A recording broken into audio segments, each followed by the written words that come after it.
Last week you called someone in your family. Your son. Your daughter. The call lasted 3 minutes. You asked if everything was okay, and they said yes, fine, busy week. You said all right, take care of yourself. And then you hung up and sat there for a second, still holding the phone, feeling like nothing had been said. That feeling has a reason. It is not that they stopped loving you. It is that somewhere along the way, your whole family quietly switched to safe questions. How's work? How is the weather? Did you eat? And safe questions only ever get you safe answers. Today I am giving you 4 questions that break that pattern. 4 brief questions you can ask your own family this week that get you a truthful answer instead of a polite one. And stay with me to the end because I am adding a 5th one that is only 7 words long, and it will change how your children speak to you more than the other 4 put together. Question 1. What do you need from me right now? Sounds simple. Too simple to matter. But most men never ask it because after 50 years of being the provider, we do not ask what our family needs. We decide what they need. We decide quietly in our own head, and then we go deliver it. So, we send money when Thailand our time. We give advice when they want 5 minutes of quiet. We tried to fix the problem when all they wanted was somebody to sit with them while it was still broken. And here is the part that hurts. When you guess wrong long enough, they stop telling you that you guessed wrong. They just say thank you. They put the check in a drawer. You walk away thinking you helped, and they walk away thinking nobody in this family listens. Ray was 71. He sent his daughter $200 every month for 2 years, because money was the language he knew how to speak. She never spent $1 on it. What she wanted was for her father to drive over on a Sunday and sit in her kitchen while she cooked. She never said it. He never asked. 2 years of the wrong gift. So, here is what you say instead. 9 words. I want to help. What would help you? And then stop talking. That is the whole trick. Ask it, and count to 5 in your head before you say another word. Most people need those 5 seconds to work up the nerve to tell you the truth. If you feel the silence, you will never hear it. And expect the first answer to be a lie. Not a real lie. A polite one. They will say, nothing, we're fine, don't worry about us. That is just the reflex. Everybody says it. So you wait and then you ask it one more time, softer. I mean it. What would help? The second answer is the true one. 9 times out of 10 it costs you nothing but an afternoon. Before question 2, do me one small favor. Down in the comments, tell me one word. Just the relation. Son, daughter, brother, sister. Whoever in your family is the hardest person for you to really talk to. One word. I read every single one, and it tells me exactly what to make for you next.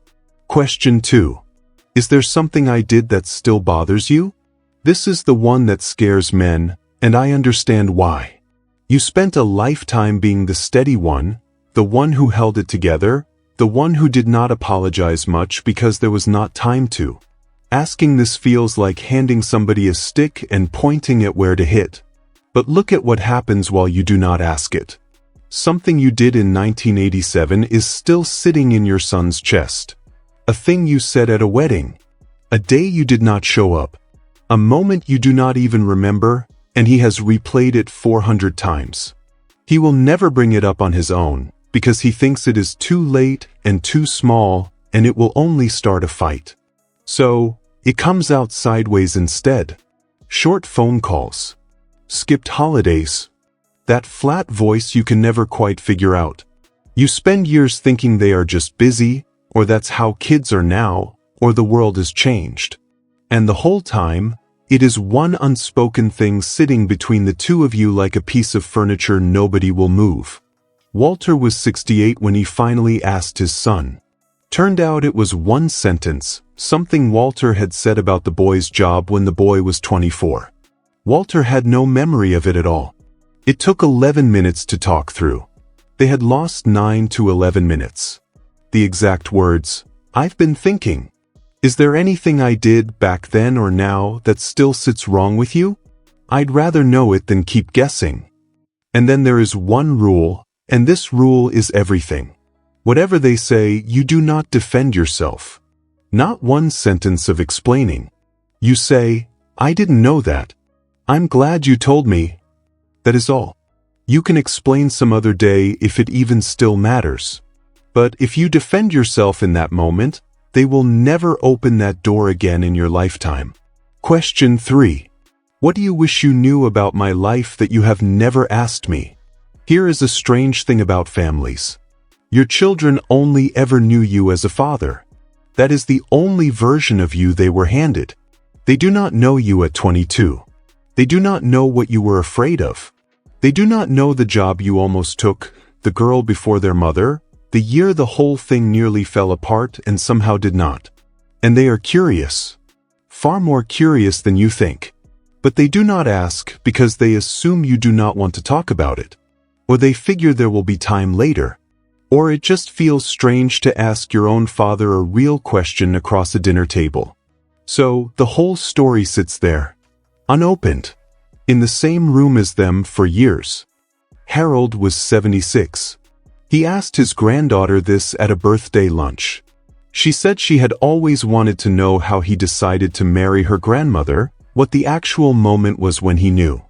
Nobody had asked him that in 51 years. He talked for 20 minutes.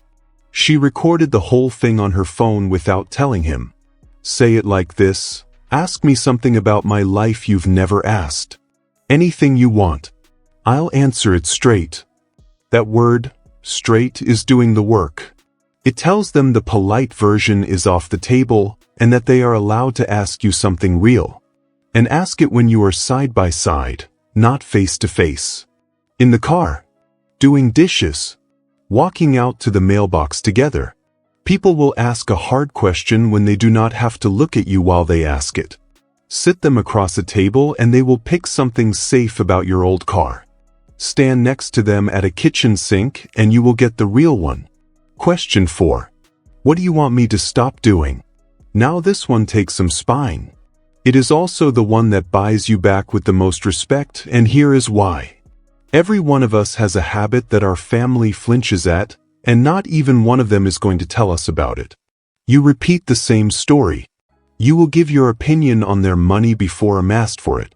You make a joke about their weight that stopped being funny in 1998. You call 3 times when they did not pick up once. They do not tell you. They glance at each other in the kitchen, and then they work around you. And here is the thing nobody ever sesamoid. That working around is exactly how a man stops being respected inside his own family. It does not happen in an argument. It happens in a workaround. Dennis was 73 when he asked his daughter-in-law. She went quiet for a while, and then she said it. Every time he visited, he commented on how the house looked. Every single visit for years. He thought he was making conversation. She had been dreading his visits for 6 years over a sentence he did not know he was saying. The exact words, "Tell me one thing I do that you'd rather I stopped. I will not take it badly. I'd rather be easy to be around than be right. And ask for one thing. Not everything. One thing is answerable. Everything sounds like a trap, and they will dodge it. Then here is the part that earns respect. You stop. That is, you do not announce it. You do not make a speech about Hoyo or rear changing. You just quietly stop doing the thing. They will notice by the 3rd visit, and they will not say a word about it, and something between you will have shifted anyway. A man who can be told something and then act on it without making it a whole production, that man gets listened to at 70, at 80, at 90. Question 5. The 7-word one I promised you. Do you want advice, or just listening? Ask it before you respond to anything they bring you. Anything at all. A problem at work. A fight with their husband. A bill they cannot cover this month. Because here is what has been happening your entire life. Somebody starts telling you a problem, and your mind is already solving it before they finish the sentence. That is not a flaw in you. That is 50 years of being the man who fixed things, and it kept a family alive. But somewhere around your 60s, the people around you stopped wanting the fix, and nobody sent you the memo. So, they stopped bringing you things. Not because your advice was wrong, because they got tired of every conversation turning into a lecture. And you noticed them going quietly, and you told yourself it was your age, or the times, or their busy lives. It was not any of that. Margaret's father was 80. She said the day he started asking that one question was the day she went from calling him once a month to calling him twice a week. 7 words. Ask it every single time. And if they say listening, then you listen, and you say nothing except, "That sounds hard." Nothing else. It will feel wrong in your mouth. You will have 3 good solutions burning a hole in you. Let them burn. Do it anyway. And here is what you get back for. About half the time, once they have talked it out for 10 minutes, they will turn around on their own and say, "So what do you think I should do?" Now they are asking. Now they will hear it. Same advice, completely different door. So there they are. For questions and one more. What do you need from me? Is there something I did that still bothers you? What do you wish you knew about my life? What do you want me to stop doing? And do you want advice or just listening? Now look at what all 5 have in common. Every one of them replaces a guess with a question. That is the whole thing right there. For most of your life you were expected to know. To know what the family needed and to hand it over without being asked. That was the job and you did it. But that job quietly ended and nobody announced it. These days respect does not come from knowing. It comes from asking. So, heart some small thing for this week. Pick one question. Not all 5. What? And pick the person you were thinking about while you listened to this, because you did think of somebody. Ask them that one question, and then say nothing for 5 seconds. That is, those 5 seconds of quiet are where the whole thing happens. If this was useful to you, hit subscribe because I put one of these out every day. And in the next video I am giving you 6 things you should never say yes to again after 65, including the one most men agree to out of pure habit and then resent for years. I will see you there.